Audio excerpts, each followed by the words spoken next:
Соңғы сынақ. Баяғыда таудың қиясын мекендеген бір ерекше қасиетті қыран құс өмір сүріпті. Өзгелерге ерлігімен өнеге болған әлгі бүркіт бір жылы өмірінде бірінші рет 3 балапанын басып шығарыпты. Балапандардың қанаты қатайып, ұясынан ұшып шығуына аз уақыт қалғанда бүркіт 3 балапанын уысына қысып теңіз төсіне алып шығады. Ұшып келе жатқан ол өзіндік өмірге қанат қаққалы тұрған балапандарынан соңғы рет сынақ алып былай деп сұрайды: қанаттыға қақтырмай, тұмсықтырға шоқыттырмай мәпелеп, бағып қаққанымды жақсы білесіңдер. Ертең өскен соң осының өтеу ретінде маған қандай жақсылық жасайсыңдар? Сонда бірінші баласы айтыпты: анашым, сенің ақ сүтіңді ақтау үшін қолымнан келгеннің барлығын жасаймын. Мен сені өмір бойы қанатыма арқалап алып жүремін.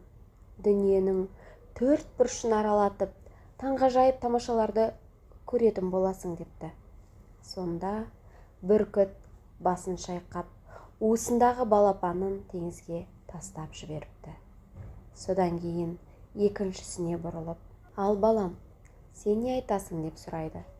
Сонда екінші баласы: анашым, мен сені ел аралатып босқа әуре қылмаймын. Ғаламның барлық кереметін алдыңа әкеліп беремін. Ішкенің алдыңда, ішпегенің артыңда болады депті. Бүркіт тағы да басын шайқап, екінші балапанын су тұңғиығына тастап жібереді. Үшінші балапанына бұрылып, жарқыншақ толы дауыспен былай дейді: ал сен қалай жарылқамақсың?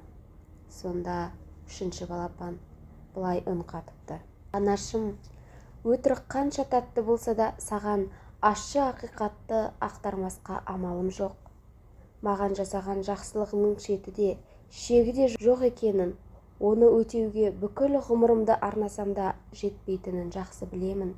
Дегенмен менің өмірім сені әлемді аралатуға да, сан түрлі ғаламаттарды алдыңа алып келуге де арналмайтынын айтқым келеді. Мен сенің маған жасаған жақсылықтарыңды өз балапандарыма жасау үшін өмір сүретін боламын. Кәрі бүркіт сонда ғана көкірек кере терең демалып, біздің әулет аманатын алға апарар қыран деген атқа лайық бола алар ұрпақ туылғанына көзім енді жетті деген екен.